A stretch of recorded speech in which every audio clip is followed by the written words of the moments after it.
গল্প শুরুর আগে আপনাদের কাছে একটি বিশেষ অনুরোধ। আমাদের চ্যানেল দ্য ওয়ান্ডার ইন বুকশেলফকে সাবস্ক্রাইব করুন।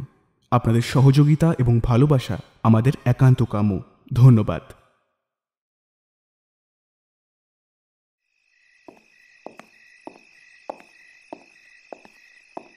বাহ, কোথায় যে গেল মেয়েটা? কি বাবারে, ও মাই গড! কে কোথায় আছো গো? আরে কে কোথায় আছো? তাড়াতাড়ি এসো এখানে। কে কোথায় আছো? বাবা, আমি কি দেখে ফেললাম গো!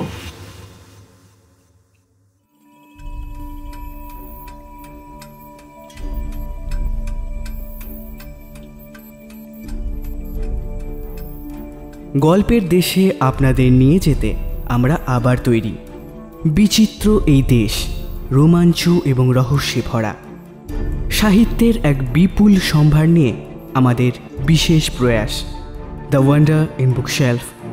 থাকবে বাংলা ও বিশ্ব সাহিত্যের ঝুলি থেকে বাছাই করা কিছু গল্প। আর আজকের গল্প জি.কে. চেস্টারটনের লেখা ফাদার ব্রাউন সিরিজের দ্বিতীয় গল্প দ্য সিক্রেট গার্ডেন ওরফে উদ্যান রহস্য। গল্পটি বাংলায় অনুবাদ করেছেন অভ্রনীল চৌধুরী।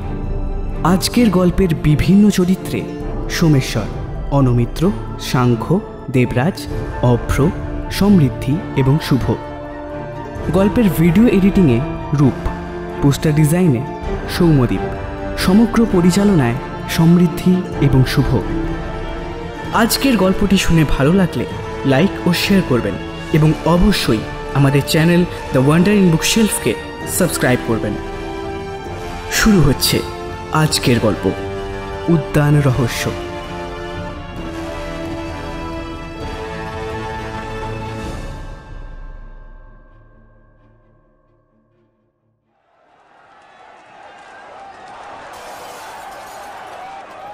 ফ্রান্সের আকাশে যেন এক যুদ্ধের ঘনঘটা। যুদ্ধ ঠিক না, বিদ্রোহ, ধর্মবিদ্রোহ। ফ্রান্স ছেড়ে সমগ্র ইউরোপে ছড়িয়ে পড়েছে খ্রিস্টীয় ধর্মবিদ্রোহ।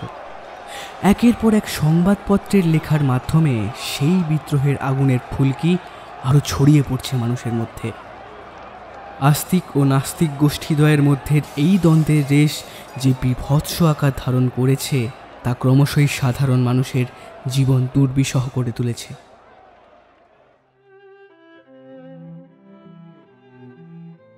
প্যারিস পুলিশের অন্যতম কর্তা অ্যারেস্টেড ভ্যালেন্টিন সঠিক সময়ে তার নিজের বাড়িতে পৌঁছাতে পারেননি।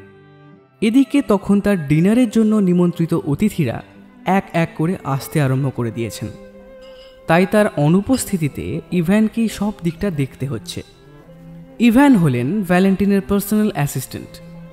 বয়স 50-এর কম নয়, কাঁচা পাকা দাড়ি, মাঝারি উচ্চতা আর বাম গালে একটা কাটা দাগ। যাই হোক, ভ্যালেন্টিনের বাড়িতে সব মান্যগণ্য ব্যক্তিরা নিমন্ত্রিত, তাই ভ্যালেন্টিন আসা অবধি সবচেয়ে বড় দায়িত্ব এখন তারই। বাড়ির মাঝের হলঘরের দেওয়ালগুলো জুড়ে রয়েছে নানা অস্ত্রের প্রদর্শনী। ভ্যালেন্টিনের বাড়িটি তাঁরই মতো অভিনব কায়দায় গড়া। বিশাল বাড়িটার চারপাশে উঁচু দেওয়াল আর একপাশে সিন নদীর উপরে ঝুঁকে পড়া পপলারের সারি। কিন্তু বাড়িটার মূল বৈশিষ্ট্য হচ্ছে যে তার ঢোকার ও বেরোনোর পথ একটি, বাড়ির সদর দরজা। সেটি ছাড়া দ্বিতীয় কোনো রাস্তা নেই। আর ওই সদর দরজাটির একপাশে বসে পাহারা দেয় ইভ্যান। বাড়ির পিছনে বেশ সাজানো বাগান, তার চারপাশে পেরেক বসানো উঁচু দেওয়াল। ভেতর বাড়ি থেকে বাগানে আসার বেশ কয়েকটা দরজা থাকলেও বাগান থেকে মূল সীমানার বাইরে বেরোনোর দ্বিতীয় কোনো পথই নেই। এদিকে ভ্যালেন্টিন ফোন করে বলেছেন যে তার ফিরতে এখনো আধ ঘন্টা দেরি হবে। এই কথাই ইভ্যান এতক্ষণ তার অতিথিদের বোঝাচ্ছিল। সবাই তারই জন্য অপেক্ষা করে আছেন। সত্যি বলতে ভ্যালেন্টিন এক আসামির মৃত্যুদণ্ডের কাজের ব্যাপারে শেষ মুহূর্তে একটু জড়িয়ে পড়েছিলেন। তার এই ধরনের কাজ যতই খারাপ লাগুক না কেন, অন্যান্য কাজের মতো এটাও সুষ্ঠুভাবে সম্পন্ন করে তিনি ফিরে এলেন তার বাসায়।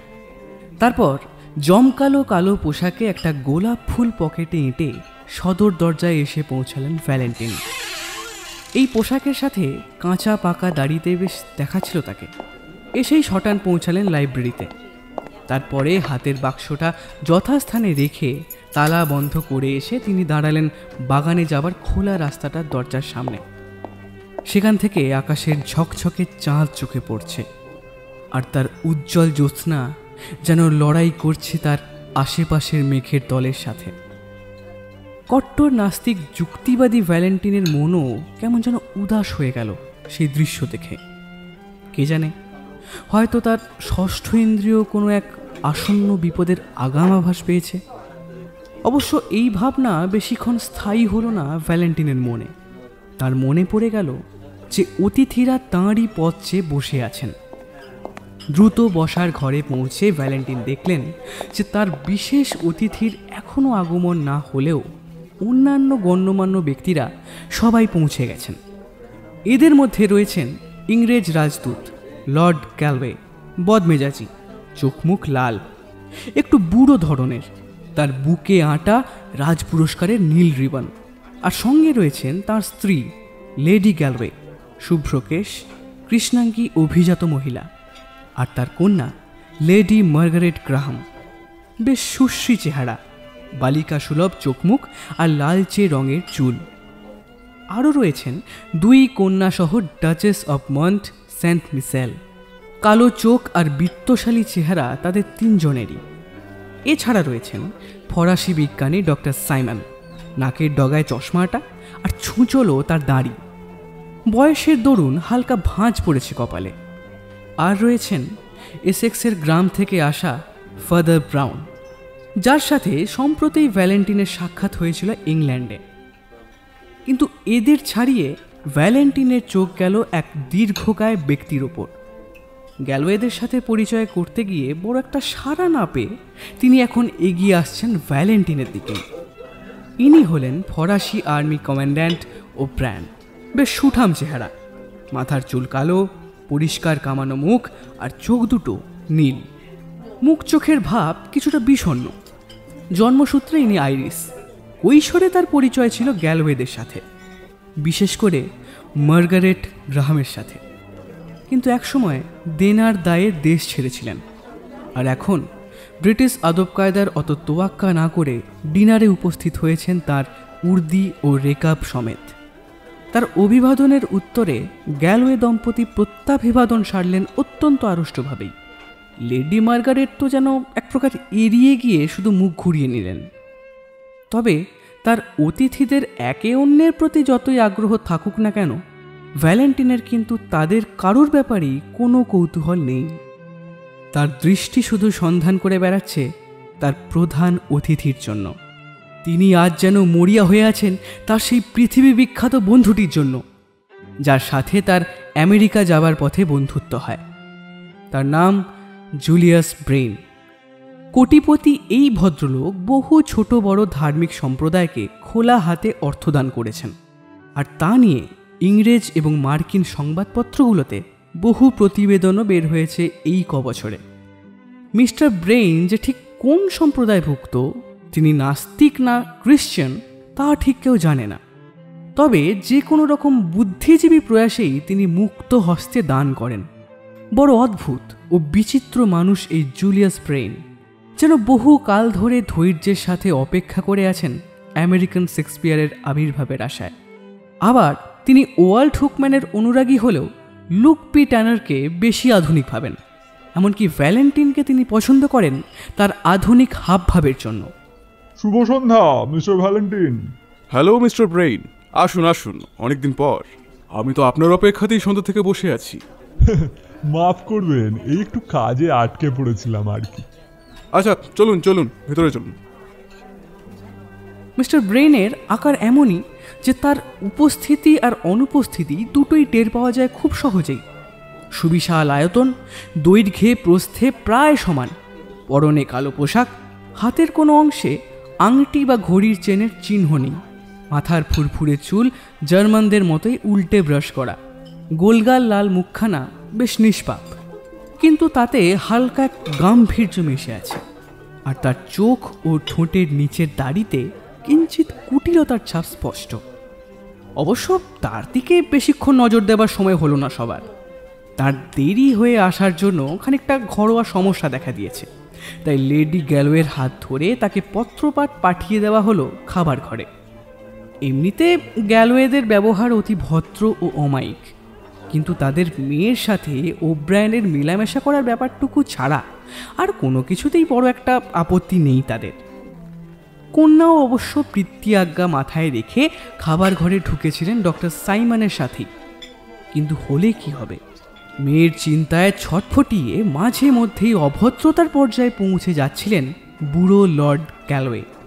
ডিনারের সময়টুকু কোনোভাবে কাটিয়ে দিলেও ডিনারের পর যখন 3 ভদ্রলোক ডক্টর সাইমন, ফাদার ব্রাউন আর ওব্রায়ান একসাথে মহিলাদের সঙ্গে গল্পগুজব করতে করতে কাঁচের বাগান ঘরে গিয়ে পৌঁছালেন, তখন কূটনৈতিক রাজদূত বড়ই অধৈর্য হয়ে পড়লেন।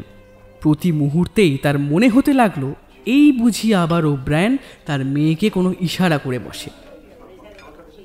কফির কাপ এলে গ্যালোয়ে আটকে গেলেন ব্রেইন আর ভ্যালেন্টিনের সাথে। একজন প্রাচীন আমেরিকান সব ধর্মমতে বিশ্বাসী আর অন্যজন প্রৌঢ় ফরাসি নাস্তিক, সমস্ত ধর্মমতে সম্পূর্ণ অবিশ্বাসী। খানিকক্ষণের মধ্যেই তাদের আধুনিক বিতর্ক অসহ্য বোধ হওয়াতে তিনি বসার ঘরের দিকে রওনা হলেন। পথে লম্বা অলিগলির মধ্যে 6-7 মিনিট পথ হারিয়ে এলোপাথারি ঘোরার পর তার কানে এলো ডক্টর সাইমন আর ফাদার ব্রাউনের হাসির শব্দ। এরাও বুঝি এবার বিজ্ঞান বনাম ধর্ম নিয়ে তর্ক করছে। এই ভেবে বিরস মুখে ঘরের দরজা খুলতেই তার চোখে পড়ল কমান্ড্যান্ট ওব্রায়ান আর লেডি মার্গারেট দুজনেই উধাও। বসার ঘর ছেড়ে ক্রুদ্ধ গ্যালোয়ে অস্থিরভাবে পাড়ি দিলেন খাবার ঘরের দিকে। আইরিশটার খপ্পর থেকে মেয়েটাকে বাঁচানোর চিন্তায় মেজাজ তখন তার সপ্তমে। কিন্তু বাড়ির পিছন দিকে ভ্যালেন্টিনের পড়ার ঘর অবধি পৌঁছাতে না পৌঁছাতেই ঝড়ের বেগে তার পাশ কাটিয়ে চলে গেল মার্গারেট। মুখ তার রাগে লাল হয়ে আছে। অবাক হলেন গ্যালোয়ে। তার মেয়ে যদি ওব্রায়ানের সঙ্গে থেকেই থাকে তাহলে ওব্রায়ান গেল কোথায়? আর যদি ওব্রায়ান সঙ্গে না থেকে থাকে তবে সে গিয়েছিল কোথায়? তার রাগের সঙ্গে এবার যোগ হলো অলীক সন্দেহ। হাতড়ে হাতড়ে কোনো মতে পৌঁছে গেলেন বাড়ির পিছন দিকে বাগানে যাবার একটা দরজায়। বাগান যেন ভেসে যাচ্ছে রূপলি জ্যোৎস্নায়। নীল পোশাক পরা একজন ব্যক্তি লম্বা পায়ে বাগান পেরিয়ে বাড়িতে ঢুকে পড়ল পড়ার ঘরের দরজাটা দিয়ে। চাঁদের আলোয় গ্যালোয়ে চিনতে পারলেন তাকে, ওব্রায়ান। মুহূর্তের মধ্যে লর্ড গ্যালোয়ে রেগে উঠলেন। তার মনে হলো যেন বিশাল বাগানখানা তার ক্ষমতা নিয়ে তামাশা করছে। ওব্রায়ানকে দেখতে পেয়ে তিনি তেলে বেগুনে জ্বলে উঠলেন। নরম চাঁদের আলোকেও তার অসহ্য মনে হতে লাগলো। তার মনে হলো যেন হঠাৎ কোনো এক জাদু বলে তিনি সেখানে আটকা পড়েছেন। তার মুখ চোখ রাগে আরো লাল হয়ে উঠল। তৎক্ষণাৎ তিনি ধাওয়া করলেন ওব্রায়ানের পিছন পিছন। কিন্তু বাগান থেকে একটু দূর যেতেই হোঁচট খেলেন কিছুতে। বিরক্ত হয়ে একবার ঝুঁকে নিচে দেখেই চোখ কপালে উঠল তার।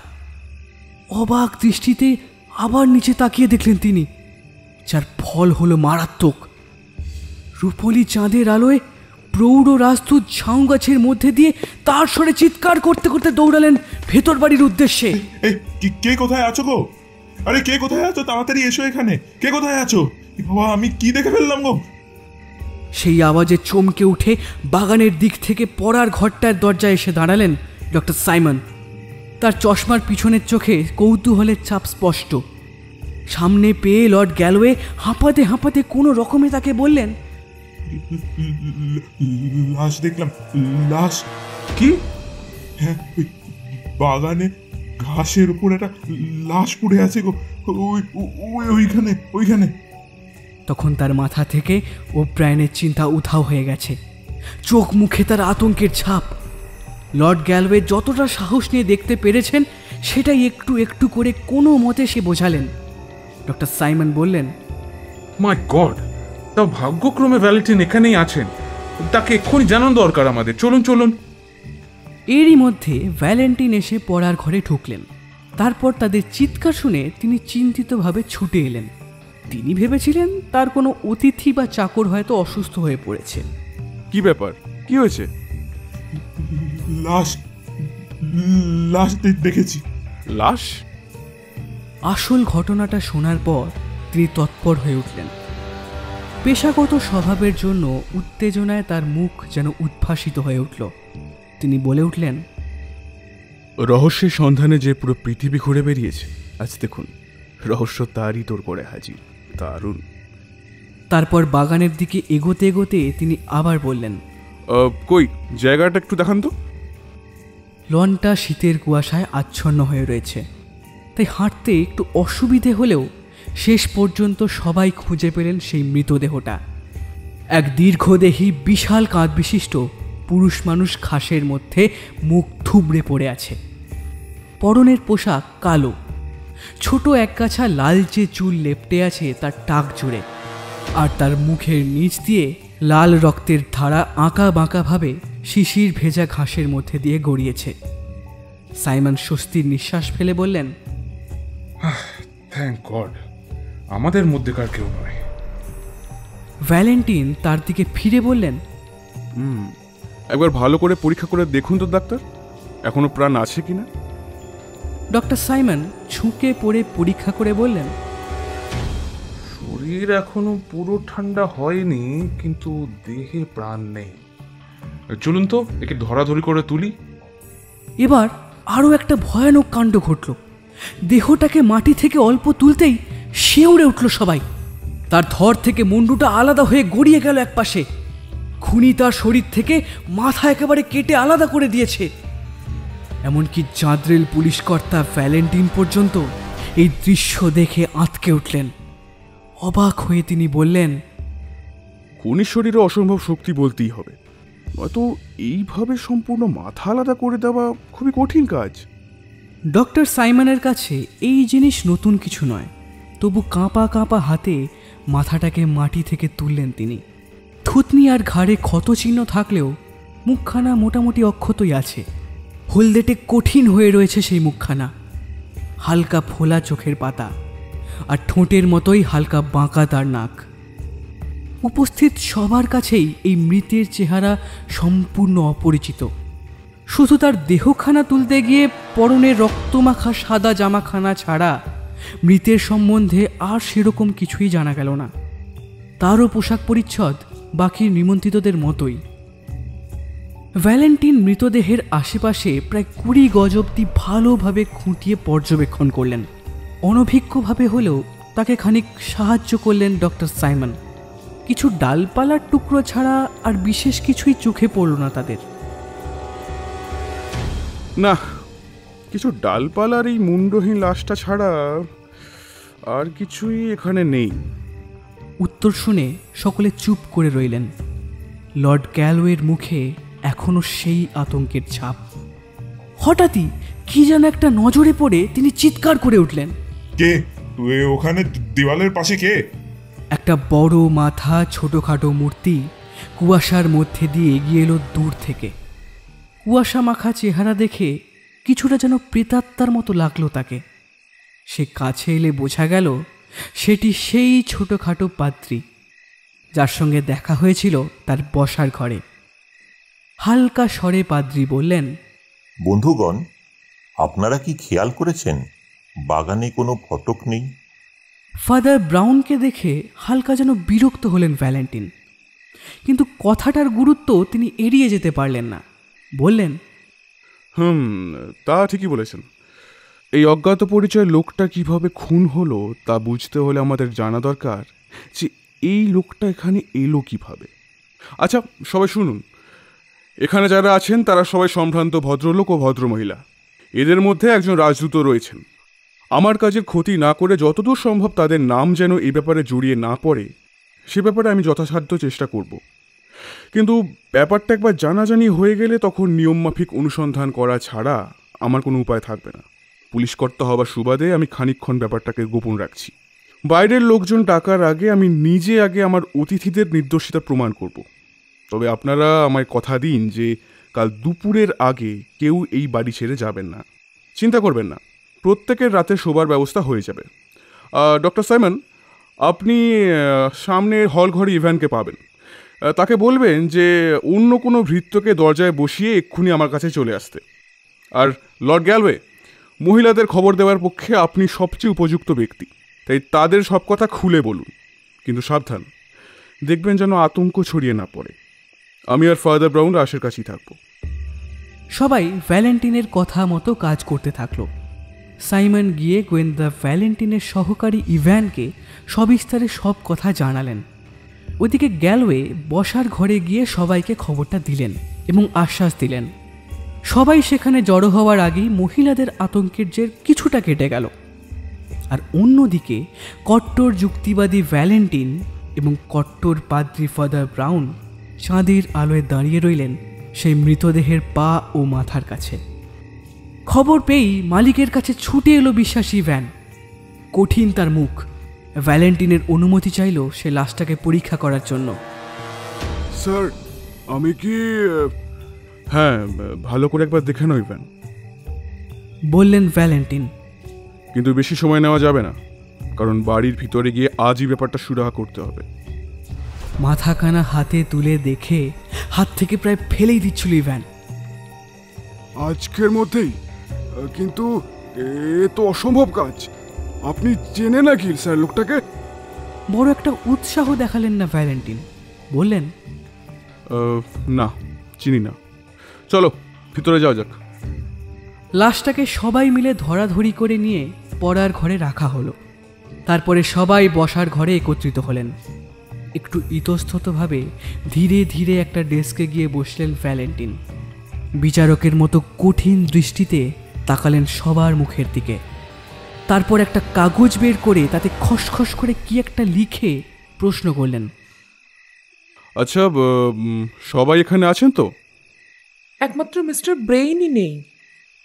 উত্তর দিলেন ডাচেস অফ মন্ট সেন্ট মিশেল। কর্কশ কণ্ঠে লর্ড গ্যালওয়ে বলে উঠলেন, মিস্টার নীল ওব্রায়ানও নেই। তাকে খানিক আগেই আমি মৃতদেহের পাশে হাওয়া খেতে দেখেছি। ভ্যালেন্টিন নির্দেশ দিলেন, ইভ্যান? মিস্টার ব্রেইন খাবার ঘরে বসে সিগারেট টানছেন, আর ওব্রায়ান খুব সম্ভবত কাঁচের বাগান ঘরে পাইচারি করছেন। মিস্টার ওব্রায়ান আর মিস্টার ব্রেইনকে শীঘ্রই ডেকে আনো, যাও। Okay sir. মুহূর্তে উধাও হলো ইভ্যান। অন্য কাউকে কিছু বলার সুযোগ দিলেন না ভ্যালেন্টিন। দৃঢ় স্বরে তিনি বললেন, আপনারা সবাই জানেন যে বাগানে একটা মৃতদেহ পাওয়া গেছে, মৃতের থর থেকে মুন্ডু আলাদা করা। ডক্টর সাইমন, আপনি তো লাশটা পরীক্ষা করেছেন। আপনার কি মনে হয় যে ওভাবে মুন্ডুচ্ছেদ করতে ভয়ানক দৈহিক শক্তির প্রয়োজন, নাকি খুব ধারালো ছুরি দিয়েও এ কাজ করা সম্ভব? ছুরি দিয়ে কোনো মতে এই কাজ সম্ভব নয়, বললেন ডক্টর সাইমন। মুখ তার উৎকণ্ঠায় পূর্ণ। তা কি ধরনের অস্ত্র দিয়ে এ কাজ করা হয়েছে বলে আপনার মনে হয়? চিন্তার রেখা পড়ল তার কপালে। বললেন, আধুনিক যুগের কোনো অস্ত্রের কথা তো মাথায় আসছে না, কিন্তু এইভাবে মানুষের ঘাড় কুপিয়ে কাটা খুবই জটিল ব্যাপার। আর দেখে যেটা মনে হচ্ছে যে এক কোপেই ধর থেকে মাথা আলাদা করে দেওয়া হয়েছে। অবশ্য প্রাচীন যুগের রণকুঠার, জল্লাদের দা কিংবা ভারী তলোয়ার দিয়ে এ কাজ হলেও সম্ভব। মাই গড! যেন আর্তনাদ করে উঠলেন ডাচেস। আতঙ্কে প্রায় অজ্ঞান হয়ে যাবার মতো অবস্থা তার। কিন্তু কিন্তু এখানে রণকোঠার বা ভারী তরল আসবে কোথা থেকে? ভ্যালেন্টিনের চোখ তখনও সামনের কাগজের ওপর। লিখতে লিখতেই তিনি প্রশ্ন করলেন, আচ্ছা বলুন তো, ফরাসি অশ্বারোহীদের লম্বা ছুরি দিয়ে কাজ করা সম্ভব কি? দরজায় আওয়াজ হলো মৃদু কড়াঘাতের। সে আওয়াজে কোনো এক অজানা কারণে রক্ত হিম হয়ে গেল সবার। আর সেই জমাট নিস্তব্ধতার মধ্যে কোনো মতে বললেন ডক্টর সাইমন, লম্বা ছুরি? হ্যাঁ, গায়ের জোর থাকলে ছুরি দিয়ে বোধহয় এ কাজ সম্ভব হতে পারে। ধন্যবাদ ইভান, বললেন ভ্যালেন্টিন। ইভ্যান সবে দরজা খুলে কমান্ড্যান্ট ওব্রায়ানকে ভিতরে নিয়ে এসেছে। তাকে তিনি ধরে এনেছেন বাগান থেকে, যেখানে ভদ্রলোক পাইচারি করছিলেন।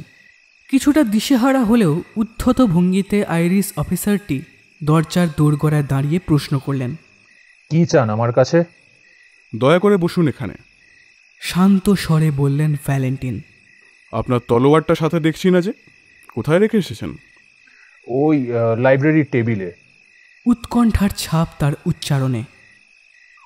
ওটা সাথে নিয়ে ঘুরে বেড়াতে বড্ড অসুবিধা হচ্ছিল। ইভান, লাইব্রেরি থেকে কমান্ড্যান্ট ওব্রায়ানের তলোয়ারখানা নিয়ে এসো তো। আদেশ পালনে ইভ্যান উধাও হতেই ভ্যালেন্টিন ফিরলেন ওব্রায়ানের দিকে। লর্ড গ্যালওয়ে কিন্তু মৃতদেহখানা আবিষ্কার করার আগে আপনাকে বাগান ছেড়ে চলে যেতে দেখেছেন। সত্যি করে বলুন তো, আপনি বাগানে কি করছিলেন? আমি এমনি এদিক ওদিক ঘুরে বেড়াচ্ছিলাম, আর কি করব। নেমে এলো এক জমাট নীরবতা। আবার দরজায় সেই মৃদু অথচ ভয় জাগানো করাঘাত হতেই সবাই চমকে সেদিকে তাকালো। ঘরে ঢুকলো ইভ্যান, তার হাতে খালি একখানা তলোয়ারের খাপ। শুধু এটাই পেলাম স্যার। চোখ তুলে দেখার প্রয়োজন মনে করলেন না ভ্যালেন্টিন, শুধু বললেন, টেবিলে রেখে দাও। কাঠগোড়ায় খুনি আসামি উঠলে যেমন সবাই নিশ্চুপ হয়ে পড়ে, তেমনি নীরব হয়ে গেল ঘর। ডাচেসের মৃদু কাতরোক্তি থেমে গিয়েছিল অনেক আগেই। ঠান্ডা হয়ে জড়িয়ে এসেছিল গ্যালওয়ের অদম্য রাগও। অপ্রত্যাশিতভাবে শুধু মুখ খুললেন লেডি মার্গারেট।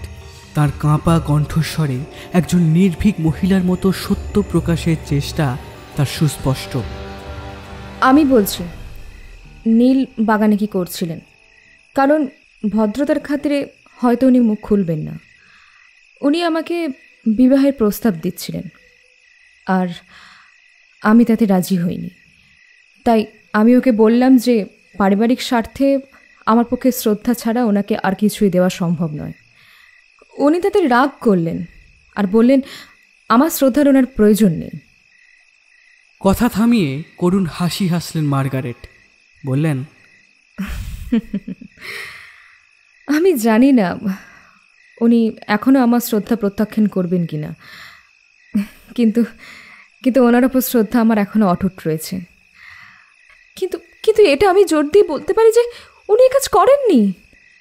গ্যালওয়ে সরে এলেন কন্যার দিকে, চেষ্টা করেও নামিয়ে রাখতে পারলেন না তার গলা। বেশ জোর স্বরেই বললেন, চুপ করো মার্গারেট, কেন বাঁচানোর চেষ্টা করছো এই লোকটাকে? ও তলোয়ারখানা কোথায়? কোথায় ওর ছুরি? কন্যার কঠিন চাহনি মাঝপথেই থামিয়ে দিল লর্ড গ্যালওয়েকে। সে জ্বলন্ত দৃষ্টির দিকে ঘশুদ্ধ লোকের চোখ আটকে গেল চুম্বকের মতো। নিচুভাবে অথচ বেশ শক্ত কণ্ঠেই বললেন মার্গারেট, বাবা তুমি কি বলছো এসব? একবারও খেয়াল করে দেখেছো যে কি প্রমাণ করতে চাইছো তুমি? আমি বলছি উনি আমার সঙ্গেই ছিলেন এবং উনি কিছু করেননি। উনি যদি অপরাধী হন তাহলে ওনার সঙ্গে ছিলাম আমি। বাগানে খুন যদি উনিই করে থাকেন তাহলে তার সাক্ষী কে? আর কার জানার কথা খুনের ব্যাপারে? আর আর নীলের ওপর তোমার কি এতই রাগ যে তুমি তোমার মেয়েকে পর্যন্ত? না না প্লিজ না, মাই গড না। আর্তনাদ করে উঠলেন লেডি গ্যালওয়ে। কিছুক্ষণ সবাই চুপ করে রইলেন। নিস্তব্ধতা ভাঙল একটা ছোট্ট প্রশ্নে। শিকারখানা কি খুব লম্বা ছিল? প্রশ্নকর্তাকে দেখার জন্য চমকে আশেপাশে তাকালেন সবাই। ঘরের এ কোণ থেকে সে কোণ পর্যন্ত ভেসে এলো ফাদার ব্রাউনের গলা। মানে বলছি কি, এতক্ষণ ধরে মিস্টার ব্রেইন যে সিগারটা টানছেন সেটা নিশ্চয়ই খুব লম্বা হবে। নিঃসন্দেহে 1 হাত লাঠির মতো তো হবেই। এরকম ঠাট্টায় খানিকটা বিরক্ত হলেও তাঁর কথায় সায় দিলেন ভ্যালেন্টিন। হ্যাঁ, ঠিকই বলেছেন। ইভ্যান, আর একবার মিস্টার ব্রেইনকে খুঁজে এখানে নিয়ে এসো। ইভ্যান বেরিয়ে দরজা টেনে দিতেই ভ্যালেন্টিন সাগ্রহে ফিরলেন মার্গারেটের দিকে, বললেন, লেডি মার্গারেট, লোকলজ্জা উপেক্ষা করে কমান্ড্যান্ট ওব্রায়ানের সম্বন্ধে সত্যি প্রকাশের যে সাহস আপনি দেখিয়েছেন তার জন্য আমাদের প্রশংসার ধন্যবাদ দুই আপনার প্রাপ্য। কিন্তু একটা ছোট্ট প্রশ্ন, লর্ড গ্যালওয়ে পড়ার ঘর থেকে বসার ঘরে যাওয়ার আগে আপনি তার পাশ কাটিয়ে যান এবং এর কয়েক মিনিট পরই উনি পৌঁছান বাগানে। সেখানে তিনি দেখতে পান কমান্ড্যান্ট ওব্রায়ানকে। আপনার মনে রাখা উচিত আমি ওনার প্রস্তাব প্রত্যাখ্যান করেছিলাম। তারপরেও কি আমাদের দুজনে হাত ধরাধরি করে ফেরত আসা সম্ভব? আর উনি যথার্থ ভদ্রলোক, তাই পিছনে রয়ে গেলেন এবং এবং স্বাভাবিকভাবেই ধরা পড়লেন খুনের দায়। হালকা হেসে মৃদু স্বরে উত্তর দিলেন মার্গারেট। ভ্যালেন্টিন গম্ভীরভাবে বলতে শুরু করলেন, উনি হয়তো আবার করাঘাত হলো দরজায়। উকি দিল ইভানের কাঁচু মাচু মুখ। মাফ করবেন স্যার, কিন্তু মিস্টার ব্রেইন বাড়ি ছেড়ে চলে গেছেন। চলে গেছেন? চেঁচিয়ে একেবারে যেন লাফিয়ে উঠলেন ভ্যালেন্টিন। হ্যাঁ, চলে গেছেন, কিন্তু আমি তাকে কোথাও খুঁজে পাইনি। এমনকি তার সাথে ওনার কোট আর টুপিও উধাও। কিন্তু কিন্তু তারপর আমার যা নজরে পড়লো, শুনলে আপনি কি আমি অবশ্য বাইরে অবধি ছুটে গিয়েছিলাম যদি ওনার কোনো চিহ্ন পাই, কিন্তু শেষ পর্যন্ত পেলামও একটা চিহ্ন, মানে বেশ বড়সড় চিহ্নই। আরে বলতে কি চাইছো? প্রশ্ন করলেন উত্তেজিত ভ্যালেন্টিন। হ্যাঁ, দেখাচ্ছি বলে বাইরে বেরিয়ে গিয়ে একটা জিনিস নিয়ে ফেরত এলো ইভ্যান। তার হাতে একখানা ছকছকে খোলা তলোয়ার, রক্তের চিহ্ন লেগে আছে তাতে। হঠাৎ যেন বাজ পড়ল ঘরে। প্যারিস যাবার রাস্তায় বাড়ি থেকে 50 গজ দূরে পড়েছিল এটা। মিস্টার ব্রেইন বোধহয় পালানোর সময় এখানে ছুঁড়ে ফেলে দিয়ে গেছেন। সম্পূর্ণ নতুন ধরনের এক নিস্তব্ধতা এবার নেমে এলো ঘরে। তলোয়ারখানা হাতে তুলে নিলেন ভ্যালেন্টিন। ভালো করে খুঁটিয়ে দেখে নিজের মনে কি ভাবলেন গভীর মনোযোগ দিয়ে। তারপরে সশুদ্ধ ভঙ্গিমায় ফিরলেন ওব্রায়ানের দিকে। বললেন, আশা করি আপনি পুলিশের পরীক্ষার জন্য যখনই দরকার হবে তখনই আপনি হাজির করবেন এই অস্ত্রখানা। তলোয়ারখানা খাপে ভরে ফেললেন ভ্যালেন্টিন। বললেন, আপাতত আপনার তলোয়ার আমি আপনাকে ফিরিয়ে দিচ্ছি। ভ্যালেন্টিনের এই কাজে তার বীরত্বের প্রশংসায় উচ্ছ্বসিত হলেন সবাই। নীল ওব্রায়ানও যেন হাঁপ ছেড়ে বাঁচলেন। পরদিন ভোরে আবার যখন তিনি ভ্যালেন্টিনের রহস্য উদ্যানে বিচরণ করে বেড়াচ্ছেন, তখন তার অতি সাধারণ জীবনের কালিমা মুছে গেছে তার মন থেকে। এসেছে নতুন খুশির জোয়ার। লর্ড গ্যালওয়ে স্বভাবে ভদ্রলোক। তিনি নিজে এসে তার কাছে মাপ চেয়ে গেছেন। আভিজাত্যের বর্ম ভেঙে লেডি মার্গারেট অবশেষে তার কাছে এসেছেন নারী হয়ে। প্রাতরাশের আগে তার সাথে কুসুমকুঞ্জে বেড়াতে বেড়াতে ওব্রায়ানের কাছে তার ক্ষমা প্রার্থনা ছাড়াও পেয়েছেন অনেক বেশি কিছু। সবারই মন এখন আগের থেকে অনেক বেশি প্রফুল্ল। হত্যার রহস্যের সমাধান হওয়ার পাশাপাশি সন্দেহের কালো মেঘও সরে গেছে উপস্থিত সবার উপর থেকেই। প্যারিসের দিকে পালিয়েছে এক কোটিপতি। কিন্তু কেন এই খুন? রহস্য তবু রয়েই গেছে। বাগানের আরাম কেদারায় ওব্রায়ান সাইমনের পাশে এসে বসতেই তিনি আবার সেই বিষয়টা নিয়ে জল্পনা আরম্ভ করলেন। নীল ওব্রায়ানের মন তখন অন্য সুখপ্রদ চিন্তায় মগ্ন। এ ব্যাপারে বেশি সাড়া দিলেন না, কেবল স্পষ্টভাবে বললেন, আমার এই ব্যাপারে বড় একটা আগ্রহ নেই। পরিষ্কার তো বোঝাই যাচ্ছে কি হয়েছিল। ওই লোকটার ওপর ব্রেইনের কোনো রকমের রাগ ছিল, তাই ভুলিয়ে ভালিয়ে তাকে বাগানে এনে আমার তলোয়ার দিয়ে খুন করেছে। শুনেছেন বোধহয় যে লাশের পকেট থেকে একখানা মার্কিন ডলারও পাওয়া গেছে। এ থেকেই তো বোঝা যাচ্ছে যে লোকটা ব্রায়ানেরই দেশের লোক। এতে আর প্রশ্নের কি আছে? মৃদু স্বরে বললেন ডক্টর সাইমন। অনেকগুলো রহস্য আছে এর মধ্যে। আমায় ভুল বুঝবেন না, ব্রেইন যে খুন করেছে তাতে আমার কোনো রকম সন্দেহ নেই। তার পালানোটাই সেটা প্রমাণ করে। কিন্তু সে খুনটা করলো কি করে? আমার প্রথম প্রশ্ন, কেউ কাউকে একখানা বিশাল তলোয়ার দিয়ে খুন করতে যাবে কেন? একখানা ছোট ছুরি দিয়ে খুন করে সেটা অনায়াসে পকেটে পুড়ে ফেলা যায়। তাহলে এত নৃশংস হওয়ার কারণটা কি? দ্বিতীয় প্রশ্ন, কোনো আওয়াজ বা চিৎকার শোনা যায়নি কেন? কেউ যদি দেখে তাকে অন্য কেউ একখানা তলোয়ার নিয়ে তাড়া করেছে, তাহলে সে চুপ করে থাকে কেন? এবারে তৃতীয় প্রশ্ন, বাইরের দরজায় একজন সারাক্ষণ বসেছিল, তাকে এড়িয়ে ভ্যালেন্টিনের বাগানে একটা কেউ ঢুকতে পারবে না। তবে মৃত ব্যক্তি বাগানে এলো কিভাবে? চতুর্থ প্রশ্ন, একই উপায়ে ব্রেইন বাগান থেকে বেরোলো কি করে? আর পঞ্চম প্রশ্ন? জিজ্ঞাসা করলেন ওব্রায়ান। চোখ তখন তার ফাদার ব্রাউনের দিকে। বাগানের পথ ধরে এই দিকেই এগিয়ে আসছেন তিনি। পঞ্চম প্রশ্নটা খুব গুরুত্বপূর্ণ নয়, কিন্তু বেশ অদ্ভুত। যখন আমি কাটা মাথাটা প্রথম দেখি তখন ভেবেছিলাম খুনি সেটাকে এক কোপে কেটেছে, কিন্তু ভালো করে পরীক্ষা করার পর দেখলাম কাটা অংশটায় অনেকগুলো ক্ষতচিহ্ন, যেন মাথাটা কেটে ফেলার পর সেটাকে কোপানো হয়েছে। ব্রেনের কি শত্রুর ওপর এতটাই রাগ ছিল যে তাকে খুন করে তারপর চাঁদের আলোয় দাঁড়িয়ে তাকে ক্রমাগত কুপিয়েছে? কি ভয়ঙ্কর! যেন শিউরে উঠলেন ওব্রায়ান। ফাদার ব্রাউন এতক্ষণ চুপ করে দাঁড়িয়েছিলেন। নিজের বিনম্র স্বভাববশত কথা বলেননি দুজনের কথার মাঝখানে। এবার শান্ত কণ্ঠে বললেন, কথার ব্যাঘাত ঘটানোর জন্য মাফ করবেন, কিন্তু আপনাদেরকে একটা খবর দিতেই এখানে আসতে হলো আমাকে। খবর? চশমার মধ্যে দিয়ে যেন অনেক কষ্ট করে তাকালেন ফাদার ব্রাউনের দিকে। হ্যাঁ, কিছু মনে করবেন না, কিন্তু আর একটা খুন হয়েছে। কি? চেয়ার ছেড়ে দুজনেই একসাথে এমন লাফিয়ে উঠলেন যে দুলতে লাগলো সেটা। বলে চললেন ফাদার ব্রাউন, করুণ দৃষ্টি তার বাগানের রডোডেন্ড্রনের ওপর। আরও অদ্ভুত ব্যাপার হলো, ঠিক একই রকম নৃশংসভাবে ধড় থেকে মাথা কেটে খুন করা হয়েছে। দ্বিতীয় কাটা মুন্ডুটা রক্তাক্ত অবস্থায় নদীতে পাওয়া গেছে, ব্রেইনের প্যারিস যাবার পথের 2-4 গজের মধ্যেই। সবাই বলছে ব্রেইনই বোধ হয়। মাই গড! একরকম যেন আর্তনাদ করে উঠলেন ওব্রায়ান। ব্রেইন কি উন্মাদ? আমেরিকায় প্রতিহিংসা মেটানোর প্রথা আছে, হালকা স্বরে বললেন ফাদার ব্রাউন। কাটা মাথাটা এখানে আনা হয়েছে, সবাই আপনাদের লাইব্রেরিতে সেটা দেখতে ডাকছে। হ্যাঁ হ্যাঁ, চলুন চলুন। ফাদার ব্রাউন আর সাইমন এগিয়ে গেলেন, আর ঠিক তাদের পিছন পিছন ওব্রায়ান। এই নৃশংস হত্যায় যেন গুমড়ে গিয়েছে তার সৈনিক মন। পর পর কাটা পড়ল দুটো মাথা।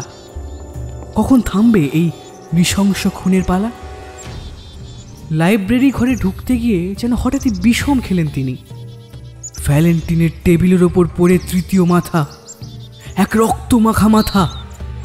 আর সে মাথা আর কারো নয়, ভ্যালেন্টিনের নিজের। কিন্তু ভালোভাবে দেখায় বোঝা গেল সেটা খবরের কাগজে আঁকা ছবি মাত্র। দি গিলোটিন নামক এই সংবাদপত্রটি প্রতি সপ্তাহে তার কোনো একটি রাজনৈতিক প্রতিপক্ষের ছবি ছাপায় প্রাণদণ্ডে দণ্ডিত অপরাধীর কাটা মাথার আদলে। ধর্মবিদ্বেষী হওয়ার সুবাদে ভ্যালেন্টিনের ছবি ঠাঁই পেয়েছে তাই এবারের কাগজে। ওব্রায়ান মার্জিত রুচিসম্পন্ন আইরিশ। ফরাসি পাশবিকতার প্রতি তীব্র বিতৃষ্ণার জন্ম নিল তার মনে। সে পাশবিকতার চিহ্ন সংবাদপত্রের ব্যঙ্গচিত্র থেকে আরম্ভ করে চার্চের দানব মূর্তি অবধি। তার মনে পড়ে গেল ফরাসি বিপ্লবের ভয়ানক পরিস্থিতি। ভ্যালেন্টিনের এই কাটা মাথার ছবি থেকে শুরু করে রাক্ষস মূর্তির স্তূপের ওপর দাঁড়ানো নোতরদামের শয়তানের প্রতিকৃতি অবধি পুরো শহরটাই যেন এক অশুভ শক্তির আভাস দিচ্ছে। লাইব্রেরির ঘরটা বেশ নিচু ও লম্বাটে ধরনের, প্রায় অন্ধকারই বলা চলে। পর্দার তলা দিয়ে ভোরের সবে ওঠা সূর্যের মনোরম আলো একটু একটু করে যেন উঁকি দিচ্ছে। একটা ঢালু ডেস্কের একপাশে দাঁড়িয়ে ইভ্যান ও ভ্যালেন্টিন। অল্প আলোয় বিভৎস দেখতে সব প্রত্যঙ্গগুলো পড়ে আছে ডেস্কের ওপর।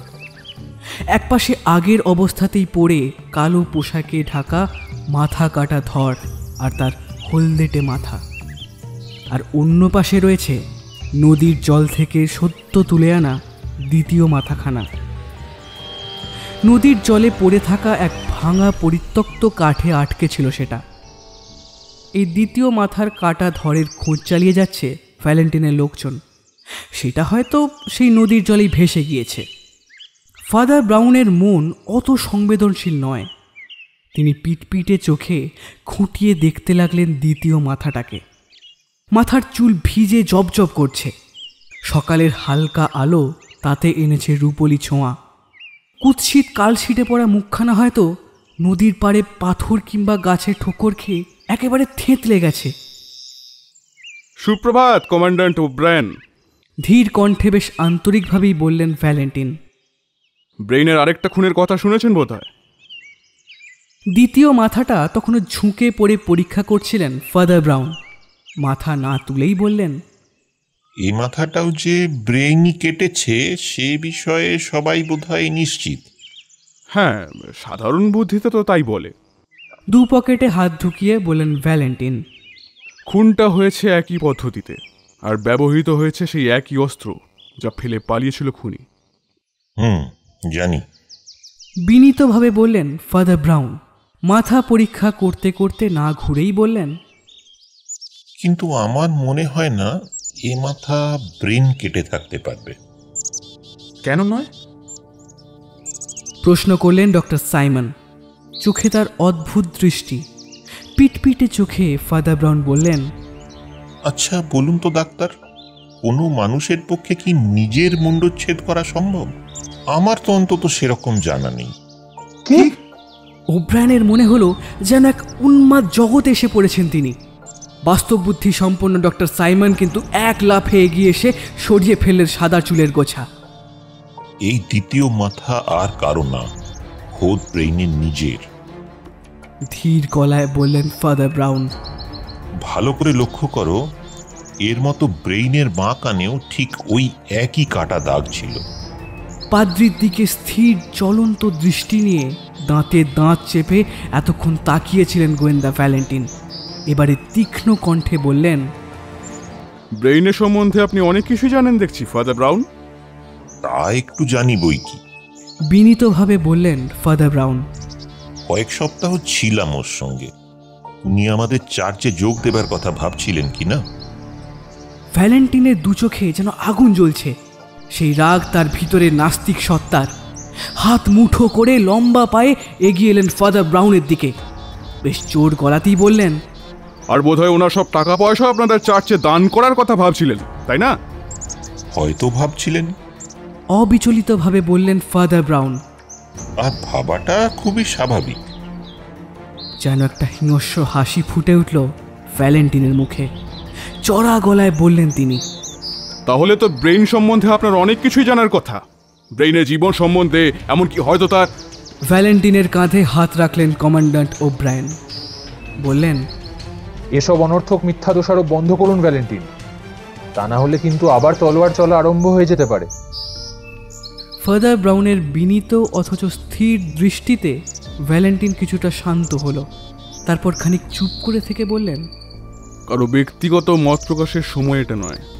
যাই হোক, আপনারা এখান ছেড়ে না যাবার কথা দিয়েছেন, দয়া করে সে কথা রাখবেন। আর দেখবেন যেন অন্যরাও রাখেন। আপনাদের আরও কিছু জানার থাকলে ইভ্যানি আপনাদের জানাবে। আমাকে এই গোটা ব্যাপারটা লিখিতভাবে কর্তৃপক্ষকে জানাতে হবে।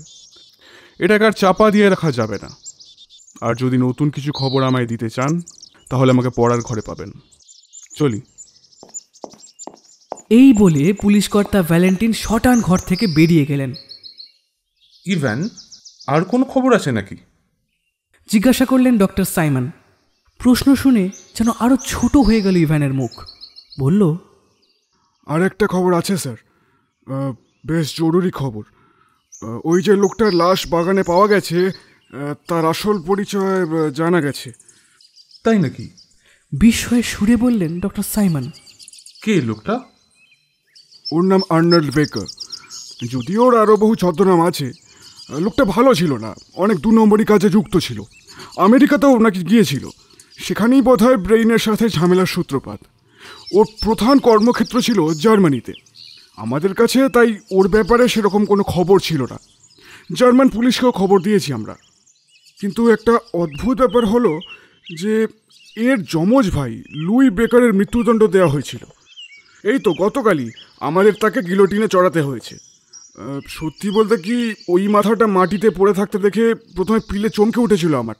নিজের চোখে যদি না লুই বেকারকে গিলোটিনে চড়তে দেখতাম, তাহলে হয়তো বলতাম যে ওটা ঘাসের ওপর লুই বেকারই পড়ে আছে। কিন্তু তারপর মনে পড়লো যে লুই বেকারের জার্মানিতে একজন যমজ ভাই ছিল। তারপর সেই সূত্র ধরেই মাঝপথে থামতে বাধ্য হলো ইভ্যান, কারণ তার কথায় কারোরই খেয়াল নেই। কমান্ড্যান্ট আর ডাক্তার দুজনেই অপলক দৃষ্টিতে তাকিয়ে ফাদার ব্রাউনের দিকে। তিনি উঠে দাঁড়িয়েছেন আর চেপে ধরেছেন তার মাথাখানা, যেন অসহ্য যন্ত্রণা পেয়েছেন। দাঁড়ান দাঁড়ান দাঁড়ান, চেঁচিয়ে উঠলেন তিনি। এক মিনিট একটু চুপ করুন। মোটে অর্ধেকটা দেখতে পাচ্ছি আমি। ঈশ্বর কি আমায় শক্তি দেবেন? পুরোটা কি দেখতে পাবো আমি? সাহায্য করো ঈশ্বর, সাহায্য করো। বুদ্ধি তো আমার দুর্বল নয়। আমার মাথাটা কি ফেটে চৌচির হয়ে যাবে নাকি নাকি আমি দেখতে পারবো? অর্ধেকটা, মোটে অর্ধেকটা দেখতে পাচ্ছি আমি। হে ঈশ্বর, হে ঈশ্বর! দু হাতে মুখ ঢেকে চোখ বুজে দাঁড়িয়ে রইলেন ফাদার ব্রাউন। বুঝি প্রার্থনা কিংবা চিন্তায় মগ্ন তিনি। আর উত্তেজনাপূর্ণ গত 12 ঘন্টার এই সর্বশেষ অদ্ভুত আচরণটির দিকে ফ্যাল ফ্যাল করে তাকিয়ে রইলেন বাকি 3 জন। অবশেষে মুখ থেকে হাত সরালেন ফাদার ব্রাউন। মুখে তার শিশুর ন্যায় প্রশান্তি। স্বস্তির নিঃশ্বাস ফেলে তিনি বললেন, চলো, যত তাড়াতাড়ি পারা যায় ব্যাপারটা চটপট মিটিয়ে ফেলা যাক। দেখি কতটা তাড়াতাড়ি আপনাদের পুরো ঘটনাটার সত্যটা বোঝানো যায়। সাইমনের দিকে ফিরলেন ফাদার ব্রাউন। বললেন, ডক্টর সাইমন, আপনার মাথা তো খুব তীক্ষ্ণ। সকালে আপনি এই ঘটনা সম্বন্ধে 5টা কঠিন প্রশ্ন তুলেছিলেন, তাই না? সে প্রশ্নগুলো যদি আর একবার করেন তাহলে আমি তাদের উত্তর দেওয়ার চেষ্টা করতে পারি। এই কথায় যেন অবাক হয়ে খসে গেল সাইমনের নাকের ডগার চশমা। সাথে সাথে বললেন, আপনি? আচ্ছা বেশ। প্রথম প্রশ্ন হলো যে, যখন একটা ছোট সূঁচ দিয়েই খুন করা যায়, তখন কেউ একটা বড় তলোয়ার ব্যবহার করতে যাবে কেন? কারণ ছুঁচ দিয়ে খুন করা যায় ঠিকই, কিন্তু কারোর মাথা কাটা যায় না। শান্ত কণ্ঠে বললেন ফাদার ব্রাউন। কিন্তু এই খুনটার জন্য মুণ্ডচ্ছেদ ছিল একান্ত আবশ্যক। কিন্তু কেন? প্রশ্ন করলেন ওব্রায়ান। সব বুঝতে পারবে। ডাক্তার, আপনার পরের প্রশ্ন? লোকটা কোনো চিৎকার বা শব্দ করেনি কেন? তলোয়ার তো আর সচরাচর বাগানে দেখতে পাওয়া যায় না। ডালপালার কুচি, বললেন ফাদার ব্রাউন। জানালা দিয়ে তাকালেন বাগানের সেই জায়গাটার দিকে। ভাঙা ডালপালাগুলোর অর্থ আপনারা কেউ বুঝতে পারেননি। একবারও কি ভেবে দেখেছেন যে গাছ থেকে কেন অত দূরে পড়ে ওগুলো? ভাঙা ডালপালা? ভাঙা হয়নি, ডালগুলো কাটা হয়েছে। খুনি বোধহয় তার শত্রুকে কিছু তরোয়ালের খেলা দেখাচ্ছিল, যেমন এই এক কোপে কি করে গাছের ডাল কাটা যায় বা ওই ধরনের কিছু। তারপর তার শিকার যখন নিচু হয়ে সেটা দেখতে মাথা নামিয়েছে, তলোয়ারের নিঃশব্দ এক কোপ ধর থেকে আলাদা করে দিয়েছে তার মাথা। আপনার এই যুক্তি তো সেদিক থেকে ঠিকই মনে হচ্ছে, ধীরে ধীরে বললেন ডক্টর সাইমন। কিন্তু আমার পরের দুটো প্রশ্ন আরো কঠিন। জিজ্ঞাসু দৃষ্টিতে বাইরের দিকে তাকিয়ে রইলেন পাদ্রী। চতুর্দিক আটা এই নিশ্ছিদ্র বাগানখানা তো দেখলেন। অচেনা কোনো লোক তাহলে বাগানে পৌঁছলো কিভাবে? মাথা না ঘুরিয়েই উত্তর দিলেন ফাদার ব্রাউন। বাগানে কোনো অচেনা লোক ছিল না। মানে? সবাই চুপ করে রইল। কিন্তু তারপরই বিটকেল হাসির আওয়াজ। ফাদার ব্রাউনের এই অদ্ভুত যুক্তিতে বিদ্রুপ করার সুযোগ পেয়ে ইভ্যান বলল, তাহলে আপনি কি বলতে চাইছেন?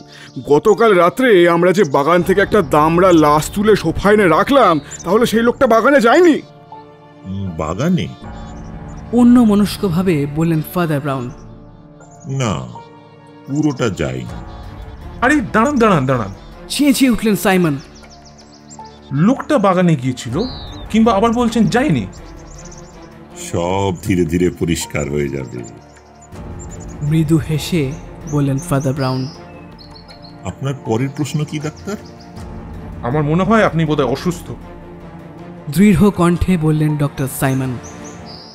কিন্তু তবু বলছি আমার পরের প্রশ্ন, ব্রেন ওই বাগান থেকে বেরোলো কি করে? কে বলেছে সে বেরিয়েছিল? বললেন পাদ্রী।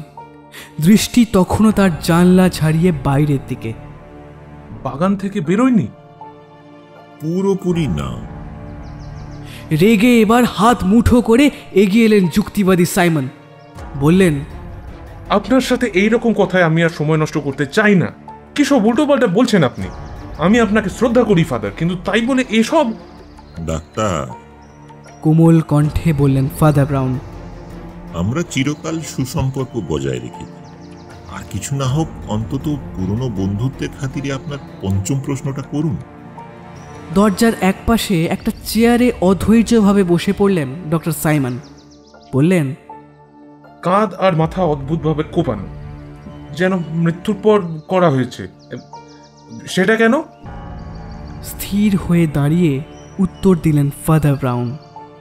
হ্যাঁ, যে প্রবঞ্চনাটাকে আপনারা সবাই সত্যি বলে মনে করেছেন, সেটা আপনাদের মাথায় ঢোকানোর জন্যই ওটা করা হয়েছে যাতে আপনারা নির্বিচারে মেনে নেন মাথাটা ওর পাশের ধরটারি। এবার যেন বুদ্ধি শুদ্ধি গুলিয়ে গেল ওব্রায়েনের। এসব কথায় তার মাথা খারাপ হয়ে যাওয়ার জোগাড়। অন্যদের মতো সেও কথা শুনছিল ফাদার ব্রাউনের। অবশেষে জানলার দিকে পিঠ করে ঘুরে দাঁড়ালেন ফাদার ব্রাউন। ঘন ছায়াতেও চোখে পড়ে ছাইয়ের মতো সাদা তার মুখখানা। বললেন, আপনারা বাগানে আর্নল্ড বেকারের লাশ পাননি। সত্যি বলতে কি, আপনারা কোনো লাশই পাননি। ডাক্তার সাইমনের তর্কের উত্তরে আমি ফের বলছি, আর্নল্ড বেকার এখানে পুরোপুরি উপস্থিত ছিল না। এই দেখুন। বলে কালো পোশাকে মোড়া লাশের দিকে অঙ্গুলি নির্দেশ করলেন ফাদার ব্রাউন। ও লোকটাকে তো জীবনে দেখেননি আপনারা, কিন্তু এই লোকটাকে দেখেছেন কি? পাশে থাকা বাগান থেকে আনা গতকালের লাশের উপর থেকে হলদেটে কাটা মাথাটা একপাশে গড়িয়ে সরিয়ে দিলেন ফাদার ব্রাউন, আর তার জায়গায় বসিয়ে দিলেন দ্বিতীয় কাটা মাথাটা। আর তা হতেই সবাই বিস্ময়ে চিনতে পারলেন জুলিয়াস কে ব্রেইনের সম্পূর্ণ দেহ। কি? খুনি মিস্টার ব্রেইনের মুন্ডচ্ছেদ করে তরোয়ালখানা পাঁচির টপকে ছুঁড়ে ফেলে দেন। কিন্তু শুধু তরোয়ালখানা ফেলার মতো বোকা সে নয়, কাটা মাথাটাও সে ছুঁড়ে ফেলে পাঁচিলের ওপাশে। তারপর আর কি, অন্য একটা মাথা লাশের সঙ্গে জুড়ে দেওয়া হয়। আর আপনারা সবাই ভাবলেন খুন হয়েছে কোনো অচেনা লোক।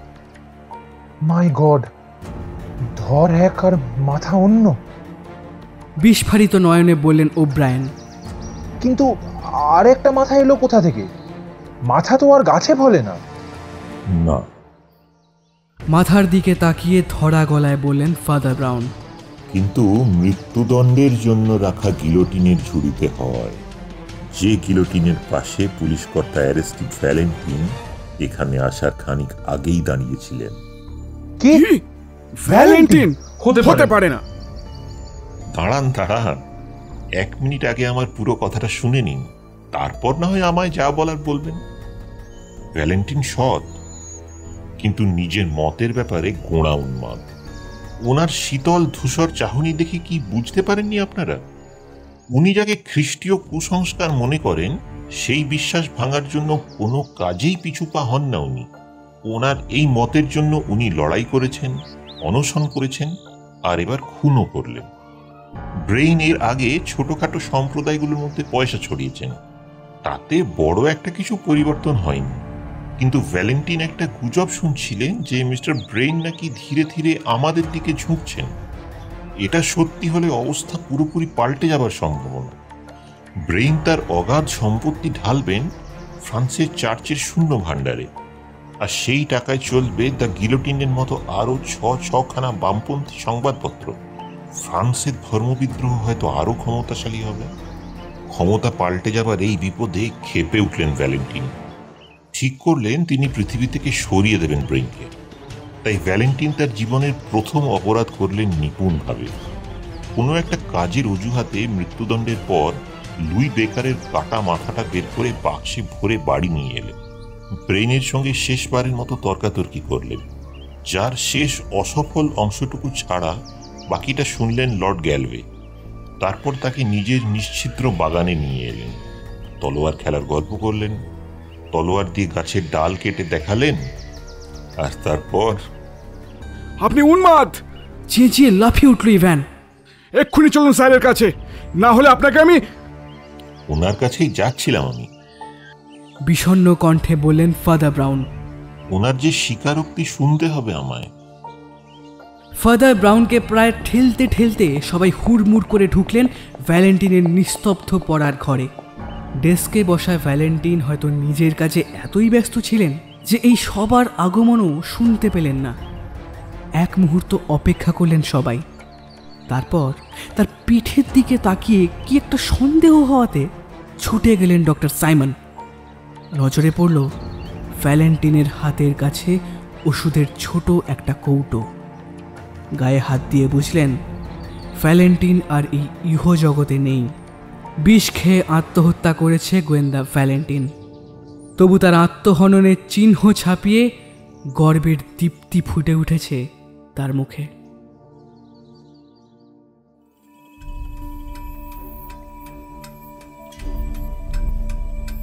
শুনলেন আজকের গল্প জি.কে. চেস্টারটনের লেখা ফাদার ব্রাউন সিরিজের দ্বিতীয় গল্প উদ্যান রহস্য। গল্পটি বাংলায় অনুবাদ করেছেন অভ্রনীল চৌধুরী। আজকের গল্পের কথক ভ্যালেন্টিন এবং ইভ্যানের চরিত্রে শুভ, ফাদার ব্রাউনের চরিত্রে সোমেশ্বর, ডক্টর সাইমনের চরিত্রে সাংখ্য, গ্যালওয়ের চরিত্রে দেবরাজ, ওব্রায়ানের চরিত্রে অনমিত্র, মিস্টার ব্রেইনের চরিত্রে অভ্র, মার্গারেট, মিসেস গ্যালওয়ে এবং মিজাইলের চরিত্রে সমৃদ্ধি। গল্পের শব্দ ও আবহ সঙ্গীতে শুভ, ভিডিও এডিটিংয়ে রূপ, পোস্টার ডিজাইনে সৌম্যদীপ, সমগ্র পরিচালনায় সমৃদ্ধি এবং শুভ। আজকের গল্পটি শুনে ভালো লেগে থাকলে অবশ্যই লাইক এবং শেয়ার করুন এবং অবশ্যই আমাদের চ্যানেল দ্য ওয়ান্ডার ইন বুকশেলফকে সাবস্ক্রাইব করুন। ফিরে আসবো খুব তাড়াতাড়ি নতুন এক গল্পের সাথে। শুনতে থাকুন দ্য ওয়ান্ডার ইন বুকশেলফ।